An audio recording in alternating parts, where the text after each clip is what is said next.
Welcome to Bet with Bobano. It is Monday, February the 5th. Ian Cameron with you. It is just you and I today. I'm flying solo on this Monday edition of the show. Glad to be back. We're doing this show right now, Monday and Wednesday at 4 p.m. Eastern Time. And Tuesday and Thursday, by the way. If you're wondering why are you only doing this show 4 p.m. Eastern Monday and Wednesday, it's because Tuesday, Thursday at this time, I'm with Ski Profit, Dutch, and Wham on Ski Profits YouTube channel, the OG NBA show. All right, Tuesdays and Thursdays. So as a result, I'm not available at this time to do my own thing here on my own. Well, I shouldn't say my own channel. If you're wondering why I'm using the Ice Guys channel for this, well, as you know, my original Twitter X account was taken over, hacked and taken over. And basically, that whatever bot or whoever did that has taken over my original personal YouTube channel as well. So, unfortunately, that has been terminated. That has been suspended. So, my personal YouTube channel. So, we are waiting on the process of a brand new one to be created. And it takes, I think, 24 to 48 hours for that process to unfold. So I do not currently have a personal YouTube channel at this point in time. I will have one probably later this week, but as of right now, I don't. So that is why I am using the Ice Guys YouTube channel right now to do this show today. And that's why you see it on here. But going forward, the Bet with Bobano show will be on my newly created YouTube channel later this week. And hopefully we have no more issues with any of this going forward. But good to be here. Of course, we'll talk NBA, the entire Monday NBA card, as we always do on this show the last few weeks. And we'll also throw out a couple of college basketball opinions as well for this Monday night card. I also want to mention, too, as it really, really pained me earlier this season to put the Ian Cameron's Football Frenzy show on hiatus. But as you know, June through to November, early December, we did the Ian Cameron's Football Frenzy show throughout the football season, CFL, breaking down the card every week, as well as NFL. And unfortunately, look, it just got so hectic, so busy for me throughout, December and January in particular, that I just could not keep up doing that show. And it's unfortunate because I think when you look at the situation with that, it was a great show. I enjoyed breaking down the card. I thought it, helped my handicapping process as well. And I would have liked to continue it throughout the rest of the NFL season and into the playoffs, but just time would not allow me to. That being said, I do have some good news for those of you that do enjoy the Ian Cameron's Football Frenzy betting show. I will be presenting later this week a special Super Bowl preview edition of Ian Cameron's Football Frenzy later this week. I will be recording that. And joining me as a guest on that show, CFL quarterback Trevor Harris from the Saskatchewan Roughriders. He's going to join me on that show, and we will look at the Super Bowl, 49ers and Chiefs, talk sides, totals, player props. And, man, there are a shit ton of player props to go through for the game. So that will come your way later this week. Looking forward to recording that, a special Super Bowl preview edition of Ian Cameron's Football Frenzy to wrap up the season, talking 49ers and Chiefs. And hopefully that will make up for the fact that we weren't able to really continue that show week in and week out once we got into December last year. But looking forward to that, Ian Cameron's Football Frenzy Super Bowl preview edition. And that will come your way later this week. And again, Trevor Harris, CFL quarterback, will be my guest for that show. All right, that's enough of the intros. Let's get into some games here and talk Monday NBA. We will begin with the Sacramento Kings and the Cleveland Cavaliers. It was a very good NBA day for me yesterday, 4-1 with my top play sides. Make sure you're aware of that, but it was a very good NBA Sunday. We had the Suns, we had the we actually laid some chalk, and I'll be laying some chalk again tonight on the card. But I just thought from a spot perspective, it made sense to lay a big number with Phoenix yesterday against Washington, and Bradley Beal's return to Washington, and certainly I think over 19.5 points on Bradley Beal's player prop, probably about as easy as a player prop that you'll win and you'll cash in a very long time. But Phoenix got it done for me. Indiana, I laid double digits with them against Charlotte yesterday. They got it done. Utah came back to beat Milwaukee. What was the fourth one? Oh, I had LA Clippers too, laying a small number on the road against Miami, and they got it done yesterday. So it was a very good day overall with the NBA. We'll see if we can keep it rolling here to this Monday slate. I will mention Dub Club, my personal subscription service at the end of the show. It's totally worth it. It's every bet, every wager I make, side total, player props, everything that I bet gets posted for members at Dub Club. And I will post the link to that and then promote that a little more at the end of the show. I haven't done a good enough job promoting that lately. It is, like I say, for $750 a year for 1 year all sports, and even just $75 a month for 1 month all sports. What you get with it is worth it and then some. I mean, I'm a high volume bettor. You get every side, every total, player prop. And for those that don't like the high volume approach and my 30 bets a day in NBA or NHL or college basketball, we also provide a short card, as I call it, for Dub Club members, where I isolate it down to usually my 3, 4, 5, 6 strongest opinions that day in that particular sport. So I will promote that more toward the end of the show, the Dub Club subscription, for those of you interested in that. All right, let's get on to the Monday slate. We will begin with Sacramento, Cleveland. Cavaliers, 3.5-point home favorites, 234 the total in this game. It's a really good matchup here. We've got obviously two teams that should be playoff bound in their respective conferences. You've got a Sacramento team. It's really starting to play good basketball. If you look at the way they have been trending, they've definitely been trending in the upward direction. A nice 6-1 straight up run in their last 7 games. 5-2-1 ATS, 4-2-1, I should say, ATS in those 7 games. So Sacramento definitely playing some good basketball right now. They look relatively healthy going into this game as well. De'Aaron Fox, Kevin Huerter, Harrison Barnes, Keegan Murray, Domantas Sabonis, all expected to suit up here tonight for the Kings in this game. Cleveland's been a little bit banged up lately. Ty Jerome, it looks like Jared Allen is going to be a game-time decision for the Cavaliers, questionable. He was questionable last game, too, and did play, worth noting that. Darius Garland's been back for the last 3 games, but he's now got that reoccurring left knee injury that he's been dealing with. Left knee soreness has reoccurred again here for Darius Garland. It's not a new injury for him. It's something he's been dealing with for quite some time, but he's a day-to-day. We'll have to see if he's available. So that might be explaining why we've seen some money come in here on Sacramento because of those injury concerns that right now we're seeing with Cleveland. But I'm not in a rush to fade Cleveland either. Cleveland, that's been on a great run themselves, 9-1 straight up, only lost to Milwaukee, 126-116 in the game where Doc Rivers took over. Actually, that was not the game where Doc took over. That was the game after they fired Adrian Griffin, and then the interim coach was there for a couple of games. They lost that game to Milwaukee, and other than that, they're 9 of their last 10 games they've won. So it's not easy to step in front of this Cleveland team right now. I do like this game over the total. I agree with the move up as far as the total is concerned.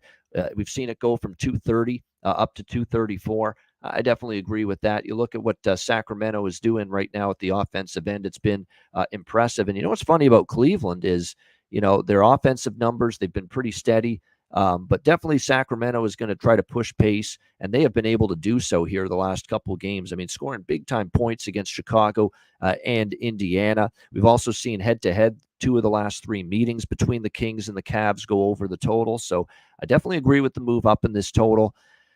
I have not bet the side. I don't think I will. These are 2 teams that are playing well right now. But if Garland's in and Allen's in for sure, the price to me would look a little bit cheap here for Cleveland. On their home court, a Cleveland team that's 17-8 this year, once again putting together a pretty solid home record. So right now, nothing. But if Allen and or Garland play for the Cavaliers, I'd probably get a little more interested in laying the number with the Cleveland Cavaliers. All right, Dallas Mavericks, Philadelphia 76ers. We've got Dallas 3.5-point road favorites, 244 the total in this game. Both of these teams right now, you could say in bounce back mode. Dallas has lost 2 in a row against Minnesota and Milwaukee. Philadelphia in just an absolutely brutal spot. I loved Brooklyn on Saturday against Philadelphia. They were a small underdog. Philadelphia had no Embiid. Tobias Harris was a late absence for the 76ers in that game as well. And Brooklyn just a wire-to-wire win and cover for them against Philadelphia on Saturday. This is a very banged up team right now, Philadelphia. No, there's no question about that. I mentioned Harris missing the game against Brooklyn with the illness. He's questionable again tonight. He did practice yesterday. Appears to be, I would say, likely to play, but again, they just haven't made an official ruling on that just yet. And as always with the NBA, while he's practiced and it's looking like he's on the upward trajectory, the fact remains you could have the rug pulled out from under you 30 minutes before tip-off. That's the norm usually in this league, so be careful with that. Harris is a true game-time decision here for this game. And other than that, like I said, they're banged up elsewhere. Nick Batum's out. Robert Covington's out. DeAnthony Melton is out. And, of course, the big guy, Joel Embiid, whose situation with his knee is very fluid.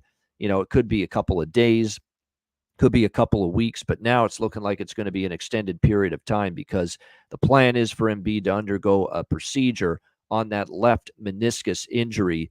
And the timeline for Embiid's return is expected to be known after he undergoes that surgery and that procedure. So the initial onset outlook is that it's going to be a good period of time before we see Joel Embiid play again here for the Philadelphia 76ers. And obviously, you're talking about an MVP caliber player who's having a very good season, obviously, that's no longer available for this team. On the Dallas side of the equation, Luka Doncic in, Kyrie Irving in, Josh Green, Derek Jones, Maxi Kleber. Looks like Dante Exum and Derek Lively are still out for Dallas. But the key is tonight, they've got their starting backcourt intact. And that's always the big concern you have with the Dallas Mavericks. Are we going to see Luka the Don, and are we going to see Kyrie Irving together? It hasn't happened consistently or routinely this season, but it does look like tonight is going to be one of those nights where we do see that. So as far as this game goes, I mean, I agree with the move to Dallas. I'm not looking to back Philly with all these injuries right now. And if Harris goes out, I mean, that's an even bigger concern because then it means a lot has to go on the plate of Tyrese Maxey, who is capable, but man, that puts a lot of the onus on his shoulders, if Harris is not going to be able to suit up tonight for them. Dallas is always a team, usually I prefer to back them on the road as opposed to at home. So I do like Dallas here a little bit in this game. 3.5, it's getting up there. I mean, I took them on the money line earlier today, and it was up around minus 135. The money line's climbed all the way to minus 160 now, but so it's getting a little bit rich. But yeah, I don't want Philly in their current state.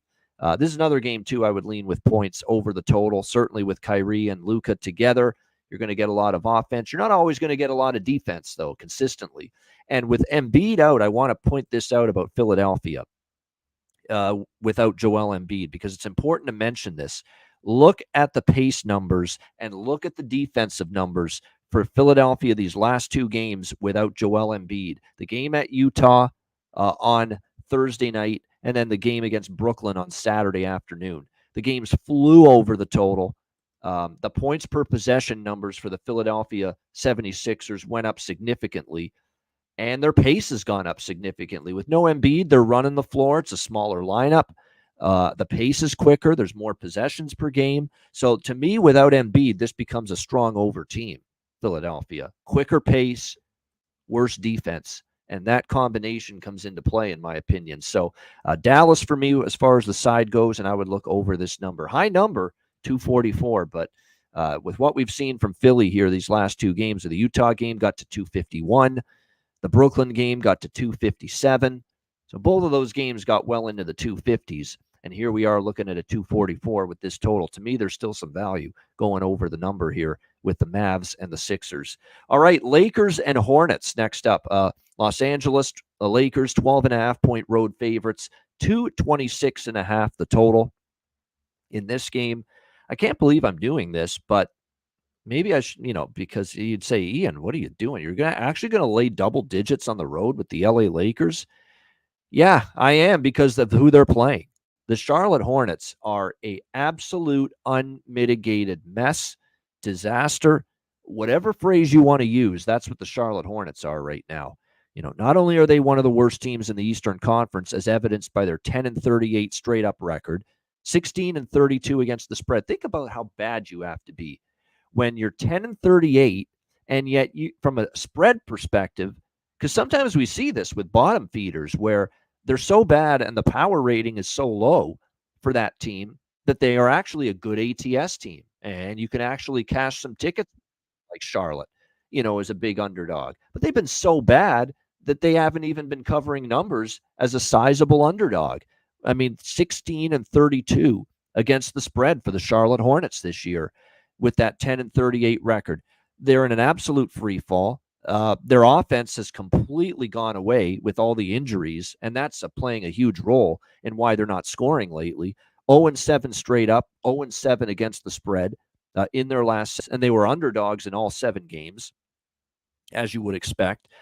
And they are just a beaten up to shit basketball team right now. When you look at the injury situation, when you've got Caleb or Cody Martin game time decision, you've got LaMelo Ball ruled out, Gordon Hayward ruled out, Kyle Lowry hasn't even played a game yet for the Charlotte Hornets. He's still out. Mark Williams, starting center, is out. I mean, you are just missing a lot right now of key personnel for the Charlotte Hornets, and they just don't have the depth and the quality to overcome a significant strain of injuries.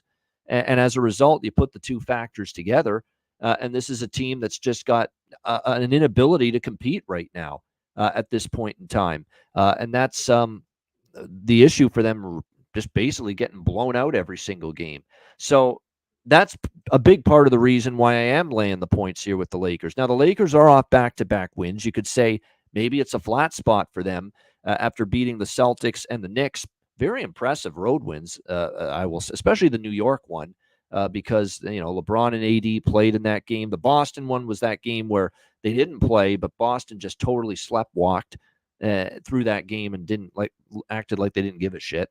But the Laker win in New York was very impressive, by the Lakers. And look, it's put up or shut up time for the Lakers. If they're going to be in the postseason, and if they're going to try to, get away from this narrative that's out there and this rhetoric that LeBron's going to get traded before the deadline, they got to put some wins together and show that, the brass and upper management that they're serious about making the playoffs and maybe being a dangerous team come playoff time. I think that's a stretching it, asking them to be dangerous at playoff time, but that's where it's got to be. And I'll say this about the Lakers: their defense the last couple games has been better, a lot better, against the Celtics and the Knicks. I really don't think it's going to be asking all that much for the Lakers to defend this shorthanded, depleted, offensively challenged Charlotte Hornets group here tonight in this game. So this is actually going to be an instance where I'm going to lay it with the LA Lakers here, laying the 12 and a half in this game. I think the under, especially the team total under for Charlotte, under 107. I could see them staying under that team total of 107. If you look at Charlotte, they scored 99 against Indiana, 106 against OKC, 92 against the Knicks. 3 of their last 4 games, they have not exceeded this team total. So it's probably going to be another, tough night for them to score points in bunches with everybody that's out of the lineup, and especially Ball and Hayward right now for Charlotte. So I think it's actually an opportunity here for the Lakers to win comfortably here in this game tonight.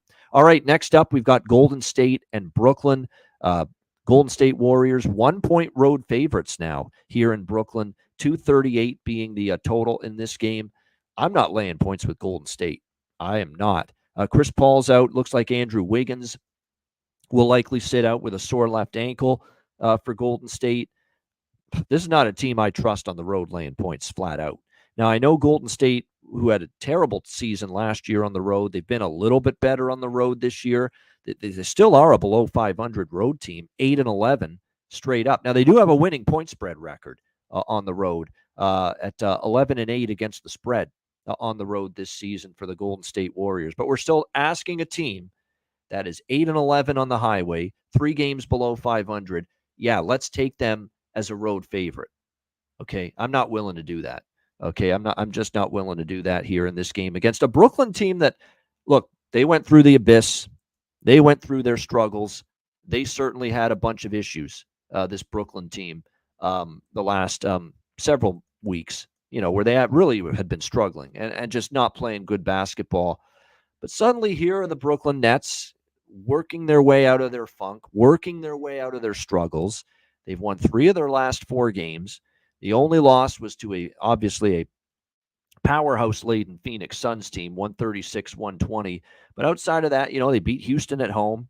They crushed the Utah Jazz, who've played pretty well the last month, 147-114. And then they went into Philly and beat down the Sixers 136-121. Now, granted, a Sixers team in an absolutely brutal spot in that game on Saturday. No Embiid. Tobias Harris was a late absence, and you're coming off a road trip. I mean, it was just a perfect storm for the Brooklyn Nets to take advantage of that, and they sure did. But I still like what I'm seeing here from Brooklyn here these last few games. They're playing better basketball, really both ends of the basketball court, which is good to see. And look, the key for them too is, are they going to be able to get stops? We know they're capable of scoring. There's no question, but they're shooting the ball well all of a sudden lately in good rhythm. Cam Thomas has been great for this team, just on fire as of late. Jacques Vaughn's singing his praises, and rightfully so. And look, I'm not a big Ben Simmons guy, but he's come back now. He's come off the bench now in a couple of games for this Nets team. Gives them a little bit more of a defensive conscience. He's not going to give them any scoring because he can't shoot straight, and free throws are a travesty as well. But what he can do is he can pass, he can facilitate. He's good at that. Take it to the hole. Play good defense. And he does still help the team and make them a little bit of a better team. Now, it looks like he's out tonight for the Brooklyn Nets. He won't play tonight. He's going to sit out the first half of the back-to-back set. They're still being cautious with him, even though he's played 2 of the last 3 games for this Brooklyn team. But it would be Brooklyn or nothing for me. There is not a chance that I'm going to be laying 1 point on the road with Golden State in this spot. A Golden State team that, by the way, got a 60-burger from Steph Curry against the Atlanta Hawks, and it still wasn't good enough to win that game. Think about that. They got just this unreal, worldly performance from Steph Curry against the Hawks, and they still couldn't win the damn game. They lose 141-134 to the Atlanta Hawks in that game. This is another game where I hate to be a broken record with these totals, but I'd have to lean over and say what you will about, and Simmons being out hurts Brooklyn defensively. He doesn't give them anything offense, so they're probably better offensively, worse defensively without Simmons. They're having no problem scoring points, Brooklyn. During the last 3 games, they've all gone over the total. Brooklyn's games against Utah, Phoenix, and Philly, 161, 156, 157. 261, 256, 257. The total points in the last 3 Brooklyn games. Golden State, I don't trust at that end of the floor. We just saw them give up a 141 spot to the Atlanta Hawks. It does look like for the Warriors that even though Wiggins not going to play, CP3 out, that Curry, Podziemski, Klay Thompson, Kuminga, and Draymond will play and be the starting 5 tonight for this Golden State team. So I like the over more than anything here. But from a side perspective, it would be Brooklyn or nothing. I'm not laying a point on the road with Golden State. It's just not going to happen. All right, next up, we've got 2 games left on this NBA slate. Los Angeles Clippers and the Atlanta Hawks. We've got the Clippers 4-point road favorites in this one total, 243.5 in this matchup. I really think highly of this Clippers team, but then again, a lot of NBA bettors and pundits and fans do right now. How can you not? I mean, they have looked like a powerhouse, really, with the trio of Paul George, Kawhi Leonard, and James Harden. And look, James Harden deserved all the ridicule. He deserved all the criticism that he's gotten in the playoffs in years past. And, of course, when he was at Philadelphia for just a complete and utter disgraceful no-show in the postseason for the Philadelphia 76ers. But he absolutely is playing it's like he's drinking the fountain of youth. He's having the most fun he's had in years. Whatever it is, he's a different James Harden now. He's looking like the James Harden of 5, 6, 7, 8 years ago, going back to his early days in Houston. And I'd say even going back further when he really started to cement himself as a borderline superstar in the NBA. I've never viewed him as a true superstar, but at least as an elite player in the NBA. Back in his final couple of seasons there with OKC, Oklahoma City, way back in the day, when James Harden was really starting to, turn into that type of player, in the heydays of him and KD and Russell Westbrook there in Oklahoma City with Scotty Brooks as the coach way back in the day. But he's probably playing right now as well as he has played since those early Houston days and since those Golden State days. That's the way he's played. And even I can't say anything negative about him right now. Did you see what he was doing last night? Kawhi gets into foul trouble against Miami, and he's got to pull the sleigh, if you will. And he had no problem doing it. 21 points. He had a terrific fourth quarter when that game was there to be won. So there's you got to give James Harden his credit. Now, I do want to pump the brakes to a certain extent and say, hey, let's see it in the playoffs. Let's see it when you're playing some of the best teams in the NBA. Let's see it if you got to go up against an Oklahoma City, your former team, or a Minnesota, or a Denver, the defending champions. Let's see you do it in the playoffs in a 7-game series when everybody's got to ratchet it up defensively, and most teams do at playoff time. Let's see if James Harden can be that guy that we're seeing right now. It's one thing to do it right now in the regular season, but as we always say with Harden, playoffs is where you make your legacy, and that's where your reputation is built. Playoff performance, not regular season performance. So we still have to see that from the guy. But right now, this Clippers team, as far as regular season is concerned, and that's what we're dealing with right now, handicapping NBA basketball on a daily basis, this is as good a regular season team as there is in the NBA right now. They have been outstanding. I think their defense keeps getting better. I've never had an issue with Ty Lue. I think he's a very good coach as well. And they're playing great. They're 8-1 in their last 9 games, 7-2 ATS as well in those last 9 games. It's just not a team I really am rushing to bet against. However, you look at this schedule on the road for the Clippers, okay? This is the 7th game of this very long, grueling, tons of travel miles building up and accumulating on this road trip for the Clippers. And now this is going to be the 7th and final game of this long road trip through the Eastern time zone. When you think of how it started in Toronto on January 26th, January 26th was over a week ago, almost a week and a half ago when this road trip started for the LA Clippers. Then they played the back-to-back in Boston, then 2 days later in Cleveland, another 2 days later in Washington, another 2 days later in Detroit, last night in Miami, and now here they are finishing it tonight in Atlanta before they finally head back to Crypto Arena in LA to play the Pelicans on Wednesday night, returning home from this trip. So this is just, to me, it's not a great spot at all for the Clippers. So it's probably a pass for me. Can't lay 4 in the spot with the Clippers, but they're most assuredly the better of these two teams right now. I'm not trusting Atlanta, and I know Atlanta has won 4 in a row. I'll give them credit, but they didn't look impressive against a Toronto team that's awful right now and very much shorthanded. Yeah, they beat the Lakers, but that was another favorable spot for the Hawks because the Lakers were on a back-to-back on the road that night. And then, of course, Phoenix was a very good win. But again, they caught Phoenix on a back-to-back as well when they beat the Suns. So they've gotten generous situations.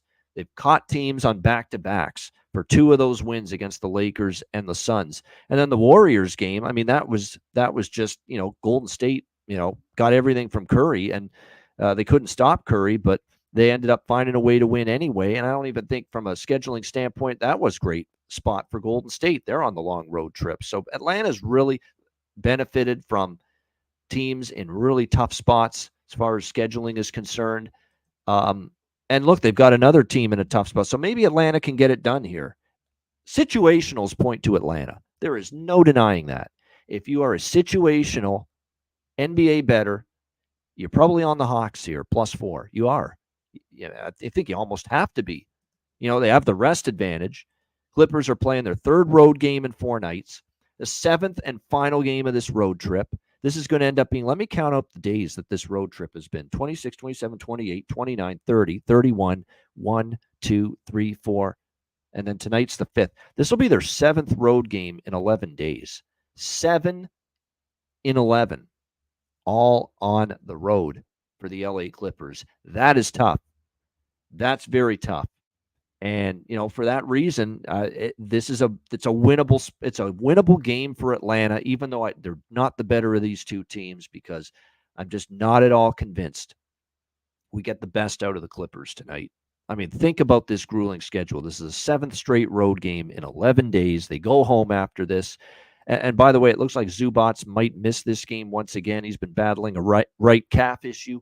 It looks like he might miss this game again. Sadiq Bey is the only questionable right now for Atlanta with the ankle injury. Looks like everyone else is good to go for the. Well, actually, I shouldn't say that. Capella's out, and DeAndre Hunter's a game time decision. So they're battling a couple of injuries as well. But Trae Young, DeJounte Murray, the backcourt's intact.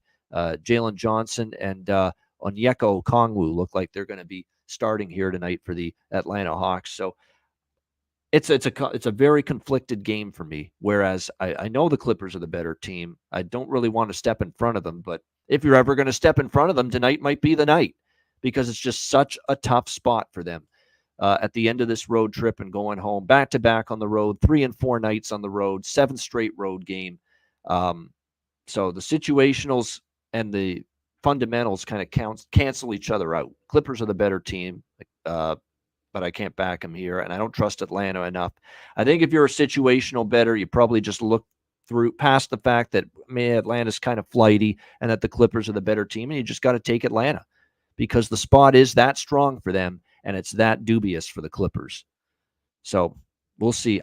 If you ask me, I'd actually probably take Atlanta before I take the Clippers because this is just such a tricky spot for this Clippers team tonight. But I know I don't want to step in front of this Clippers freight train. I just don't. Even though tonight might be the night, I'm not sure I want to do that. Lean Atlanta, but I'm passing. All right, next up, the final game of this Monday NBA slate. Toronto Raptors, New Orleans Pelicans. Pelicans 10.5-point home favorites, 230.5 the total. I laid it with New Orleans. This is another brutal spot for the. We talked about it for the Clippers. It's a pretty tough spot for them tonight. They might be able to overcome it still, though, because they're playing that well, and Atlanta can be very flighty, inconsistent, and erratic. I'm not sure Toronto can overcome last night.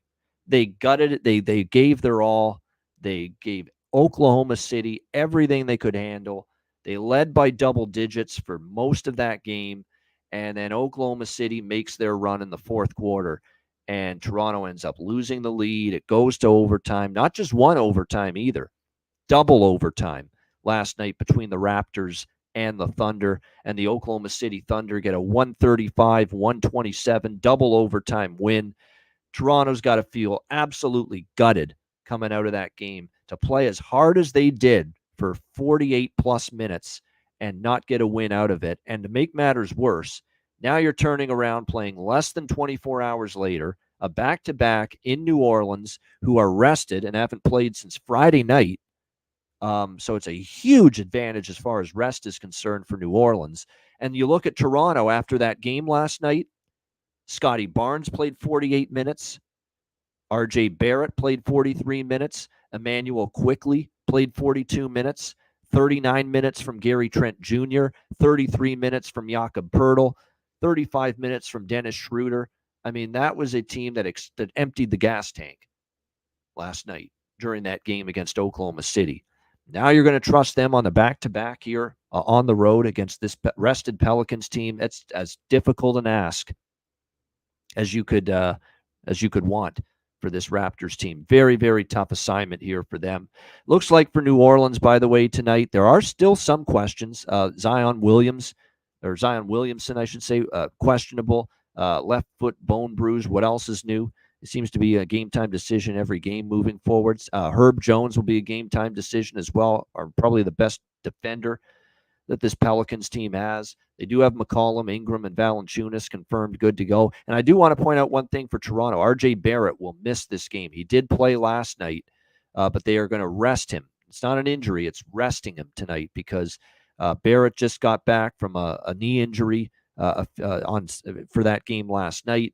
They don't want to push him just coming back from a knee injury and throw him out there to play back-to-back. So this is a rest situation here for R.J. Barrett as to why he won't play for Toronto. To me, it's either Pelicans or you leave the game alone. I cannot endorse Toronto in any way, shape, or form in this spot tonight, coming off a double overtime loss last night to the Thunder. So New Orleans for me, minus the 10.5. I will get involved with that in this game. JV against his old team, I like those angles, whether it's hockey, basketball, you name it. I am always interested in, player props involving a player facing his old team. And, we have that here with Jonas Valanciunas, long time with the Raptors. You could see him wanting to have a big game, double-double, over points and rebounds. Prop like that definitely could be worth a look here in this game. So, but definitely I'd be interested in that. And like I said, as far as the side goes, for me at least, it's either lay it with the New Orleans Pelicans or you leave the game alone. It's that simple to me when it comes to the Raptors and the Pelicans here in this game tonight. All right, before we get into college basketball, just throw in a couple of games it's a very small, limited college basketball slate tonight. There are a couple of props that I wanted to mention here for the Monday slate that I'm interested in. I could see Anthony Davis against just murdering whoever's in the paint for Charlotte tonight. Like it's just a completely and utterly lopsided mismatch in favor of AD Anthony Davis tonight for the LA Lakers against this horrendous front court of the Charlotte Hornets. It's not a good front court. They don't have the size to deal with him either. They struggle big time in the paint, especially guarding centers. It just sets up perfectly tonight for Anthony Davis to have a huge night, I think, for the LA Lakers against that Charlotte team. So points and rebounds over, certainly points over 26.5 for AD, or rebounds over, or a combination of the two. I could see that. No question about that. I mentioned for Brooklyn against a Golden State team that can be allergic to defense at times, how good Cam Thomas has been lately. He's been averaging 30 points per game in the last 5. He can probably go over his point prop tonight. Cam Thomas for the Brooklyn Nets tonight in this game for sure. So those are a couple of props that definitely stand out to me on the NBA slate tonight. No question. See, with Luka, I'm always interested in points over with him, especially when they're playing good teams. I find he wants to elevate and play even better when you're playing a good team like they are tonight, Philadelphia, albeit without Embiid. But with Irving now playing as well, you wonder if he's going to have to share the load a little bit shooting the basketball. So that would concern me just a little bit, but you usually get the best from Luka Doncic in these spots when they're playing bigger spotlight games, bigger teams. So, Luka Doncic could be worth a look as well for them. De'Aaron Fox over points as well, I think could be worth a look for the Sacramento Kings as well. No doubt. So those are a few of the props there that I'm interested in for this Monday NBA slate. All right, college basketball, and then we'll wrap up the show with an NBA best bet on the way out. I'm going to give Kansas State a shot tonight. Look, I know Kansas State is not playing well. What have they lost? 4 in a row? It's hard to make a case for them right now. They're just struggling, and they have not been that same team we saw last year. Take the Big 12 by storm. Jerome Tang, the head coach, the Tang gang, taking the Big 12 by storm. But their offense hasn't been the same this year. They've struggled to score consistently. That's been a big problem. They don't have that Marquise Noel take over a game type of player, like they had last year in the run to the Final Four. So it's not a team in good form right now, but it's a home run spot for them. The Bramlage Coliseum in the Little Apple will be popping off like it always is when Kansas comes to town. And at the end of the day, do we really trust Kansas on the road? It's a Kansas team now that, again, these road issues for them, we've seen it multiple times. They have a losing record. 2-3 straight up, 2-3 against the spread on the road. I've already seen them lose to West Virginia, UCF, and Iowa State in Big 12 road play. So it's not like Bill Self's team is one that we can really, really firmly trust laying points on the road, even against a struggling K-State squad. And remember, K-State beat this team last year here at Bramlage, and it was a great game, 83-82 in overtime between these two teams. So I think based on the situationals and my lack of trust for Kansas consistently being able to get it done on the road, they're definitely the better team. The better team doesn't always win, though, as you know, and you're getting 4.5 points here with Kansas State in this game. So I did take Kansas State plus the points. I like points to be scored in the Eastern Washington Portland State game. I really like over the total in that game. I think there'll be some points scored there. Don't love it, but I lean to Miami and Jimmy Larinaga. Whenever they're an underdog, I'm interested. And Virginia, too. I mean, can they score enough to cover as 5.5 point favorites? I mean, offensively, it's still very inconsistent from them one game to the next. So, I would definitely still be interested a little bit in Miami. And then as far as the SWAC and the MEAC games, and there's a bunch of them on the extra board, Lean Incarnate Word, the Northwestern State I actually like, plus the points against Nicholls State. I like New Orleans -6 against Houston Christian. I like McNeese State laying the big number against Texas A&M Commerce. That to me looks like an absolute mismatch. Alcorn State is a small favorite I like, and maybe some points in Southern and Jackson State over the total. So there's a few of the bets I'm eyeing tonight in college basketball. But as always, we wrap up Bet with Bobano with best bet in the NBA. And for this Monday slate, I will use for my best bet. There's a couple of good choices out there.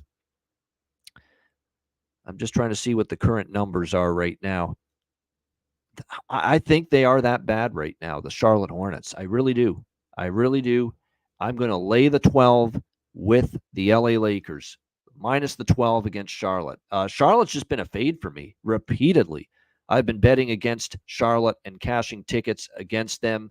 Last night, once again, I was on Indiana, laying a similar number of points to this Charlotte team. They got it done. It's a lot of points to be laying on the road. It's not something I love doing routinely, yet it's something I've done a lot the last couple days, including yesterday. I was on at Phoenix, a big road favorite. They cashed. Indiana, a big road favorite. They cashed. And tonight, to me, it just makes sense here to look at the LA Lakers. I mean, the Charlotte Hornets are that bad right now. They're not good, and they're just completely beaten up with injuries. And I think that's making it tough for them to compete. They're 0-7 straight up. 0-7 against the spread, Charlotte, in their last 7 games as well. I'm going to take the Lakers and lay the big points. Lakers -12 against the Charlotte Hornets for my Monday NBA best bet here on Bet with Bobano. Thank you to everyone for tuning in. Appreciate it very much. Hit the like button on the way out. And again, the show will be back Wednesday, 4 p.m. Eastern, and we'll have Brad Francis, my regular Wednesday guest, joining me. And don't forget about the special Super Bowl preview edition of Ian Cameron's Football Frenzy coming your way later this week as well, with CFL quarterback Trevor Harris joining me as a guest to help preview the Super Bowl between the San Francisco 49ers and Kansas City Chiefs. Thank you to everyone for watching. I'm Ian Cameron. As always, bet like Tony Soprano, bet with Bobano, and we will see you again on Wednesday for another edition of the show.